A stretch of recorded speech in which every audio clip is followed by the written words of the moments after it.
Olá, seja bem-vindo ao Identidade Pública edição 2010. Nossa convidada de hoje é professora, especialista, mestre em educação e também empresária na área do ensino. O nome dela é Neuza Rosa Nunes.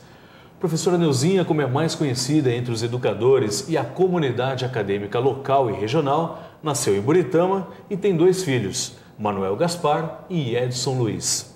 Professora, seja bem-vindo à Identidade Pública. Muito obrigada, obrigada pelo convite. A sua formação acadêmica, bem como a pós-graduação e o mestrado, comprovam que no seu DNA a educação predomina. A que a senhora atribui esse dom de ensinar e compartilhar o conhecimento? Na realidade, eu tenho esse sonho desde muito garota, muito criança. Eu me admirava com as minhas professoras, com a sua postura e achava que deveria ser muito bom ser professor. Então, isso me conquistou, isso sempre trouxe para mim o desejo de ser professora, porque eu sempre gostei de pessoas, de ter uma interação com as pessoas e de ensinar e ao mesmo tempo aprender com elas. A senhora nasceu na cidade de Buritama, que é na região de Araçatuba, conforme nós dissemos na abertura. Os seus pais são naturais também daquele município? Não, o meu pai era português, veio de Portugal e veio ainda mocinho, fez farmácia aqui em São Paulo e veio residir em Buritama muito jovem. Ali também ele conheceu a minha mãe, que era a origem da família dela era de Minas Gerais, então brasileira, mas do estado de Minas, e ali se casaram. Então, continuaram morando ali até um certo tempo e foi ali que eu passei os dias mais felizes da minha vida, da minha infância, até os 10 anos de idade. E quando se fala em infância, quais as principais recordações em Buritama ainda? As brincadeiras, as amizades, a maneira com que a gente brincava, os brinquedos que a gente fazia, os irmãos, os primos, a vizinhança, porque nós tínhamos naquela época bastante liberdade, uma vez que não se tinha medo. E os quintais eram grandes, então proporcionavam muitas brincadeiras. A gente brincava muito, temos ainda grandes amigos em Buritama, pessoas que se projetaram e que a gente convive até hoje. Então, foi uma infância feliz até 10 anos só. E como surgiu a oportunidade de vir para Araçatuba? Na realidade, a oportunidade é meio triste, porque a infância feliz foi até 10 anos em função da morte dos meus pais. Daí para frente, então, as coisas mudaram, como muda na vida de todo mundo, mas só que na nossa vida, minha e dos meus irmãos, a mudança foi um pouco drástica, foi muito sofrida. Eram quantos irmãos? Eram 3 irmãos, estão aqui em Araçatuba, e um já mais velho, que assumiu toda o desejo de tomar conta dos outros, apesar de 14 anos só. A responsabilidade. Né? O outro com 12 anos e eu com 10. Hoje, meu irmão é formado, está aí na Tomosson, é uma pessoa maravilhosa, estudioso, fantástico. O outro também já se aposentou, mas trabalhou bastante. E a gente se uniu da melhor forma possível e com muito amor, e isso fez com que a gente pudesse sobreviver a todo aquele percalço e, além disso, se fazer pessoas e se projetar dentro de uma profissão. Dos 10 anos de idade para os dias de hoje, o que foi decisivo para que a senhora se estabelecesse no município de Araçatuba? O meu próprio estudo, né? Foi aqui que eu consegui ficar e estudar. Então, o meu próprio estudo e a família que nos acolheu. Quando você perde os pais, tem lá toda uma história, não é? E nessa história toda, nós tivemos um tio que resolveu nos abrigar na sua casa. E a partir daí, nós estudamos em colégios internos, mas tínhamos uma referência para voltar no período de férias e onde nós recebemos uma formação, uma educação, uma continuidade educacional, familiar, que foram os meus tios Manuel Rosa e Lourdes Rosa. Os estabelecimentos de ensino que a senhora frequentou foram em Araçatuba ou foram em outras cidades que não Araçatuba? Eu frequentei aqui em Araçatuba, o primeiro deles o Colégio Nossa Senhora Aparecida. Fui para lá muito criança, logo que eu perdi os pais eu já fiquei lá. Mas eu também estudei no Luiz Gama, tenho uma história muito gostosa do Luiz Gama, muito boa, de uma infância que parecia infeliz e que fizeram com que ela ficasse muito feliz. E proporcionada pelo corpo docente e principalmente pode até parecer incrível por merendeiras que cuidavam também e que incentivavam a gente a nos convencer de que nós éramos importantes. Era comum haver uma interação entre os alunos, entre os professores e até os outros funcionários da própria escola? Muito comum. As merendeiras, quando viam uma criança ou chorando, ou encostada, ou aquela criança não estava interagindo, não estava se alimentando, ela, só para você ter uma ideia, ela tinha a capacidade de vir dizer para mim que aquela refeição havia sido preparada para mim. Havia sensibilidade, havia amor, havia carinho, e tudo isso ajuda muito no contexto educacional. E como era a aluna Neuzinha? Dentro da sala de aula e também como articuladora fora da sala, tinha liderança entre os outros alunos? Como a senhora era dentro do estabelecimento de ensino? Olha, bastante tímida inicialmente, né? Bastante tímida, mas depois de entrosar e de conhecer a turma, aí as questões mudavam. Aluna que não deixava de fazer tarefa, aluna que naquela época tinha nota de comportamento. Então, eu tirava só a nota máxima de comportamento.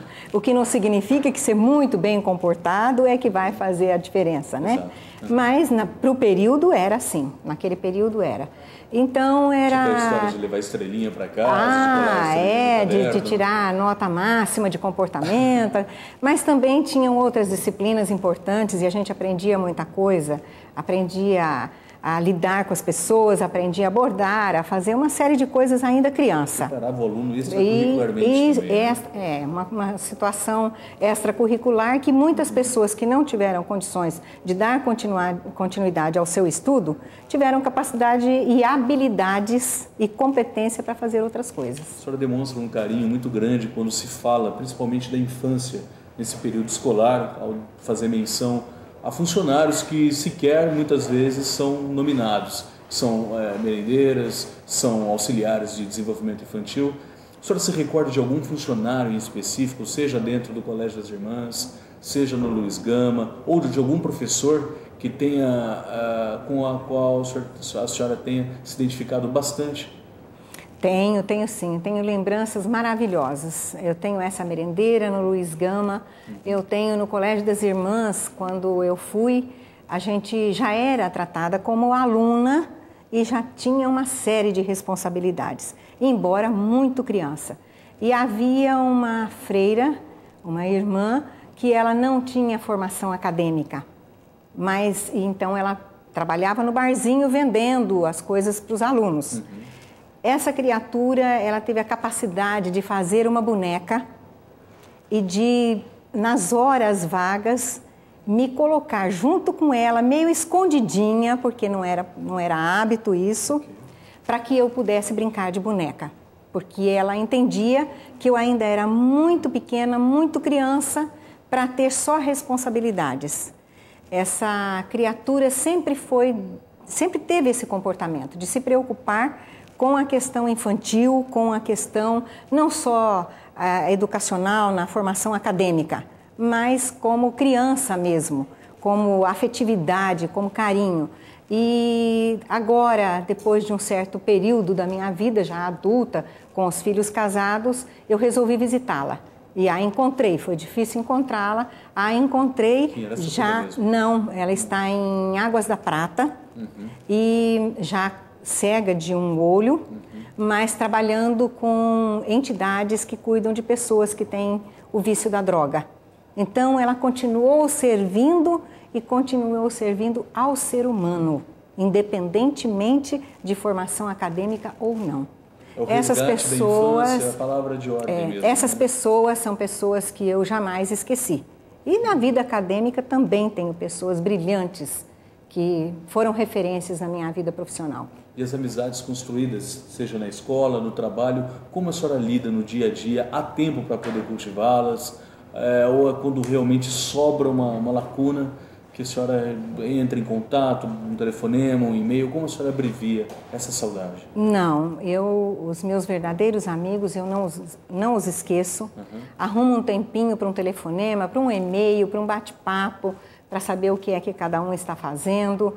E eu sempre tive muita facilidade de relacionamento. E isso facilita a gente conquistar algumas amizades. E é óbvio que como ser humano, a gente tem muitas amizades, muitos amigos, mas tem aquele grupo seleto que são os leais, os verdadeiros, os que pensam e comungam com a ideia profissional que a gente tem. Ok. A gente costuma falar que em casa de professores a educação costuma ser o prato principal, né, entre as refeições e as reuniões informais em família. Na sua casa também é assim? Ou era assim quando os meninos eram mais jovens? Como que exatamente era tratada a educação no dia a dia? Os meus filhos foram filhos normais e filho de professor, muitas vezes, ele acaba não sendo privilegiado com a profissão dos pais quando são professores. Mas em casa a gente tinha assim, a duras penas, eles brincavam muito, ainda foi a época de brincar na rua, de ter muitos amigos e gostarem disso, mas eles também estudaram, e estudaram com a dificuldade que os outros estudantes têm e com a ausência, muitas vezes, da mãe. Inúmeras vezes nós tivemos que sentar, e vamos sentar no sofá, até hoje eles não esqueço da senhora mandar sentar no sofá, porque era a hora da conversa. E aí, para explicar para eles que a minha ausência em casa era uma ausência necessária em função da minha profissão. Eu acredito que a maneira como a gente educou foi a maneira correta, muito embora não seja a contento dos dias de hoje, mas foi a maneira correta, porque eu acho que a gente pelo menos transmitiu para os filhos a questão da lealdade, da honestidade, do respeito ao próximo, da integridade e da necessidade de ser um cidadão, de ser íntegro para viver na sociedade. Me surpreendi há uns tempos atrás que eu achei que a minha influência não tinha sido assim, não percebia ter influenciado. Mas, de repente, eu me deparei com o filho mais velho que trabalha com questão pecuária, agropecuária, e umas crianças que lá em Mato Grosso têm a questão da carvoaria. E um dia eu disse para ele, olha, por favor, você nunca deixe uma criança fora da escola. Ele falou, mas isso não acontece, eu já arrumei um ônibus, e o ônibus vai buscar as crianças, já falei com o prefeito lá de Mato Grosso, né? E eu, na hora, eu falei, meu Deus, graças ao Senhor, essa criatura aprendeu alguma coisa na área educacional. Aprendeu que lugar de criança é na escola. Aí vem o mais novo também e começa a lidar com a questão aí de assistência social, preocupadíssimo também com a questão estudantil e com a questão da criança ter os seus direitos preservados. Então, eu acho que, de alguma forma, a lição foi, se não foi total, mas alguma coisa ficou daquilo que a gente fez e quer fazer até hoje, né? Ok, no Identidade Pública de hoje, nós estamos recebendo como convidado especial a professora, especialista e também mestre em educação, Neuza Rosa Nunes. Nós vamos a um breve intervalo e já voltamos. Eu espero você.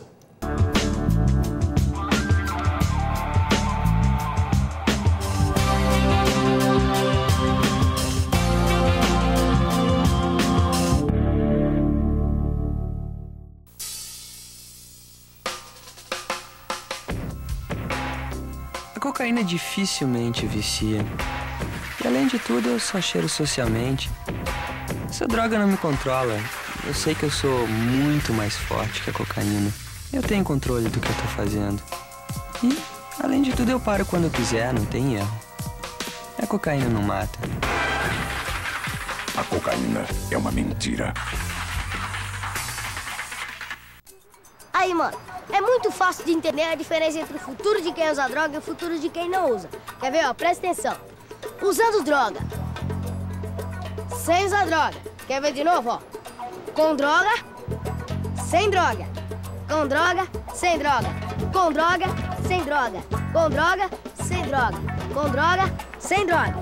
Aí, cara, se você quer ter futuro, não use drogas, falou?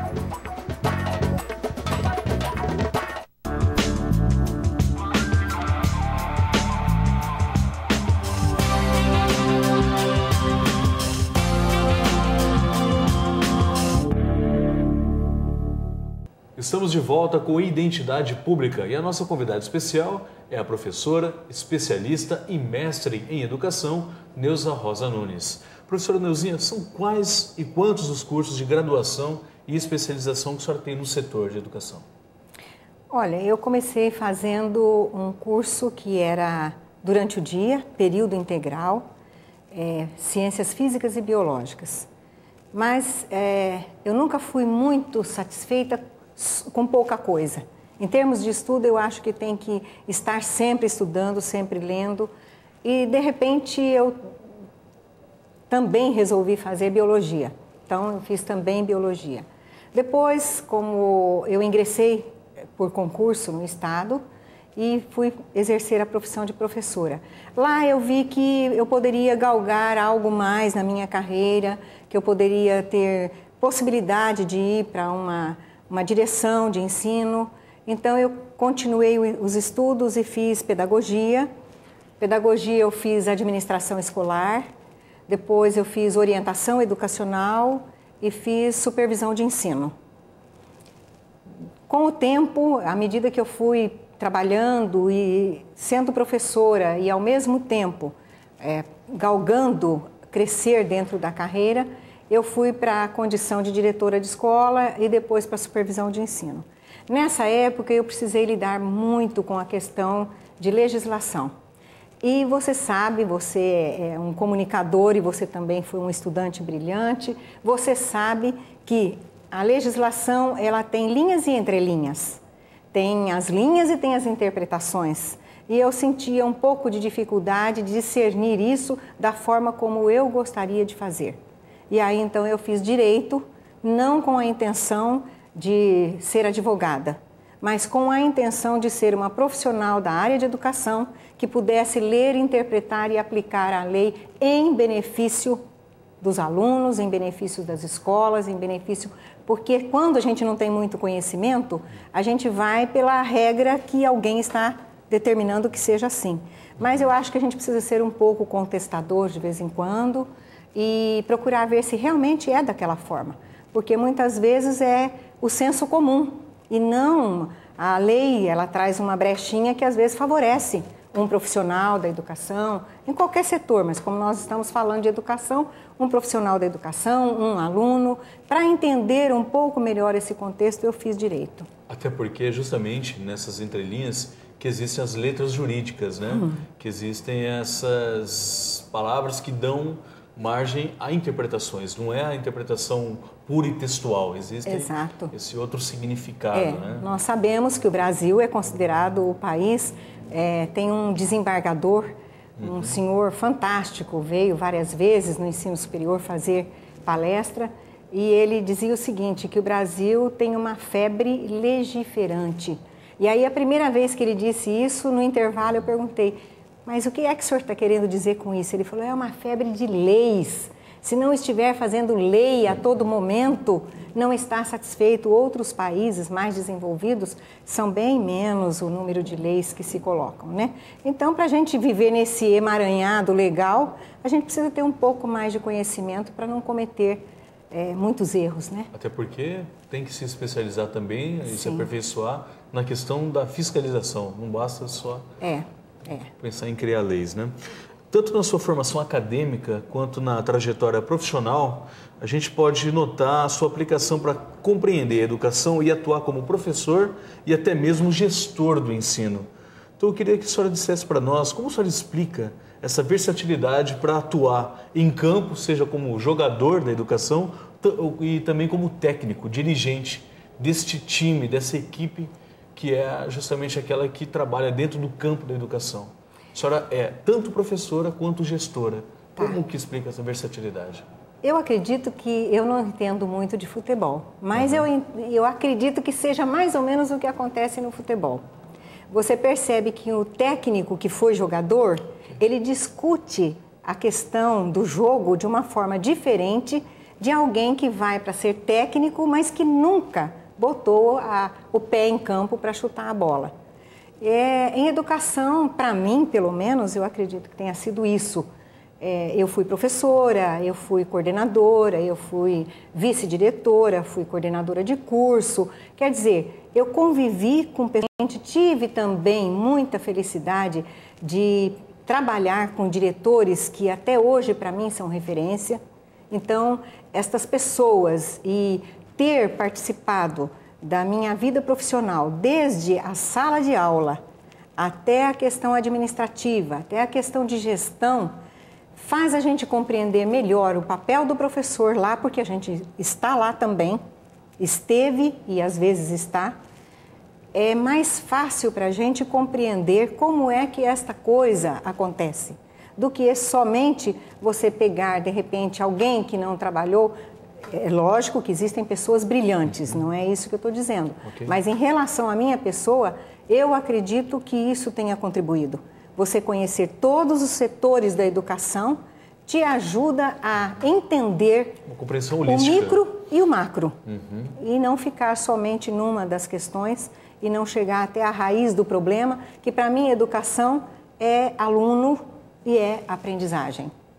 Você conseguiu ensinar, ele conseguiu aprender, você descobriu a forma como deve ser ensinado para que ele efetivamente aprenda, você cumpriu o papel de educador. Até porque para criticar e até mesmo incentivar é preciso ter pisado no mesmo campo que um professor, na função atualmente de gestora. É interessante compreender as dificuldades que se encontram numa sala de aula para justamente colocar alternativas, colocar meios para que seja feito o aperfeiçoamento daquele profissional que vai disseminar o conhecimento dentro da sala de aula, né? Isso é de extrema importância. A gente sabe que no nosso país ser professor não é fácil, mas é necessário que quem esteja nesta profissão tenha consciência de que a escolheu teve oportunidade de escolha. Ninguém é professor porque é obrigado a ser professor. Ele tem oportunidade de escolha, mas uma vez tendo escolhido, que exerça aquilo como uma profissão, se orgulhe de ser esse profissional e busque dentro da educação, estabelecer o discernimento daquilo que é o papel dele em sala de aula e daquilo que é o papel de um profissional que precisa reivindicar os seus direitos. Não é em sala de aula que se reivindica os direitos profissionais. Há espaço para isso, há sindicatos, há assembleias. Então, dói muito quando a gente, de repente, e graças a Deus isso acontece pouco, mas a gente às vezes ouve um profissional que diz, olha, eu dou a aula pelo valor do que eu ganho. Isso é falta de compromisso, falta de responsabilidade, isso não se faz. O aluno que está ali, ele está buscando alguma coisa e ele busca em quem? No seu professor. Então, ser professor é uma coisa assim de bastante compromisso, de bastante responsabilidade e eu tenho convivido com muitos profissionais que têm isso como autodisciplina. Acho que isso é o mais importante na minha profissão. No município de Araçatuba, no estado de São Paulo, como a senhora vê essa questão da transparência e na legitimidade quando o assunto é disseminar conhecimento dentro da sala de aula e também gerir? Como a senhora vê isso hoje aqui no nosso município e no estado? Eu vejo institucionalmente assim, falando. Sim, eu vejo assim. Nós tivemos no passado muita coisa boa e eu não sou conservadora. Eu não quero voltar ao passado nunca na minha vida. Eu acho que quanto mais a gente avança, melhor fica. Mas eu acho que nós tivemos um momento aí de crise durante algumas décadas, onde liberdade se misturou com libertinagem, onde a autonomia está sendo confundida, em alguns casos ainda continua acontecendo isso. Mas eu vejo agora um despertar para uma melhoria de qualidade de ensino. Se não está ainda melhor, estamos convictos de que há necessidade disso. E você estar convicto já é uma grande coisa, porque aí, a partir do momento que todo mundo está falando em qualidade de ensino, é porque essa qualidade se perdeu. E se estão agora nos discursos, há quem tenha um discurso coerente com a prática. E isto é importante. Então, eu penso que nós estamos aí buscando resgatar algumas coisas com relação à educação. Buscar qualidade é uma coisa complicada, porque depende também do que se entende por qualidade, né?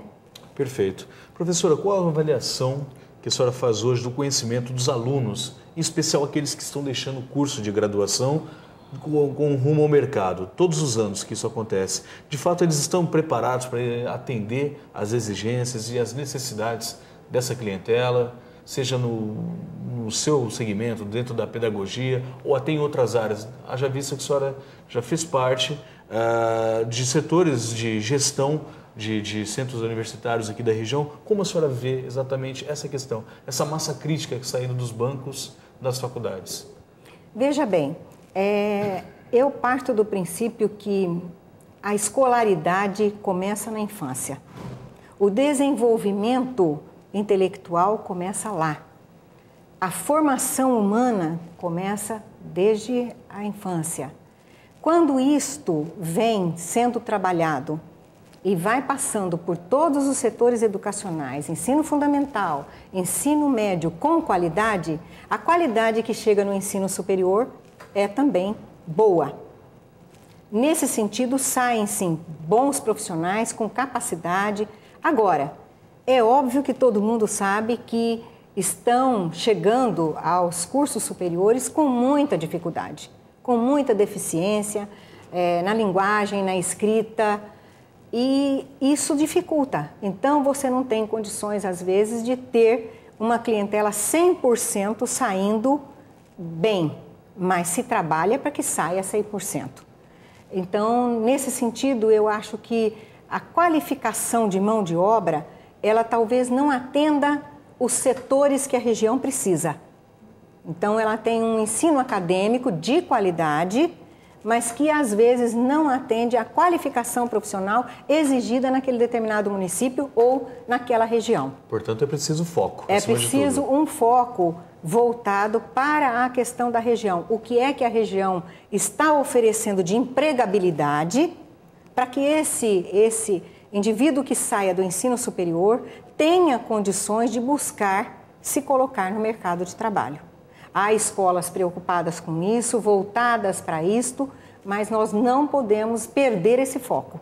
Esse foco é de extrema importância, porque o brasileiro ele precisa de trabalho para a sua sobrevivência, não só o brasileiro, mas nós aqui, nós dependemos de emprego, grande parte da população. O que a gente observa hoje é que há dificuldade do indivíduo exercer bem a sua profissão. E exercer bem é fundamental para a empregabilidade.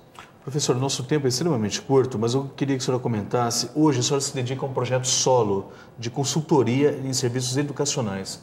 Bem rapidamente, o que significa esse tipo de serviço? Olha, é o seguinte, isso começou da seguinte maneira. Eu sempre estudei bastante e fui muito dedicada no meu estudo. Posso não ser um exemplo, mas eu sempre fui uma pessoa preocupada com o ensino. E nessa preocupação, quando eu me aposentei e quando eu deixei o ensino, eu pensei muito e os convites que eu recebi, eu achei que eu já havia feito a minha parte acadêmica, mas que com o conhecimento que eu tenho, eu poderia estar orientando mais pessoas, estando mais em contato, tanto que a minha empresa chama-se Novos Rumos, né, assessoria educacional. Por que assessoria? Porque assessoria eu vou até o local e trabalho junto com as pessoas. Então, eu tenho a oportunidade de orientar como deve ser feito em algumas situações. E aí fica muito mais próximo da realidade do que simplesmente eu ir lá, ver qual é o problema e dizer, olha, vocês precisam acertar isso, isso, isso. Se de repente o problema não é saber o que precisa acertar, mas saber como acertar. Então, nesse sentido, foi a maneira que eu encontrei para me sentir realizada e continuar um trabalho educacional que eu acredito nele e acredito que um país só vai para frente por meio da educação. Hoje eu conversei com a professora, especialista, mestre em educação e também empresária do segmento do ensino, Neuza Rosa Nunes. Professora, foi um prazer contar com a senhora no nosso programa. Muito obrigada, eu que agradeço, um abraço imenso para vocês, que eu já conheço de vida acadêmica. Então, parabéns por vocês estarem exercendo a profissão de vocês. É um exemplo de que o ensino caminha bem quando o foco é voltado realmente para o aprendizado. O Identidade Pública de hoje fica por aqui e até a nossa próxima edição.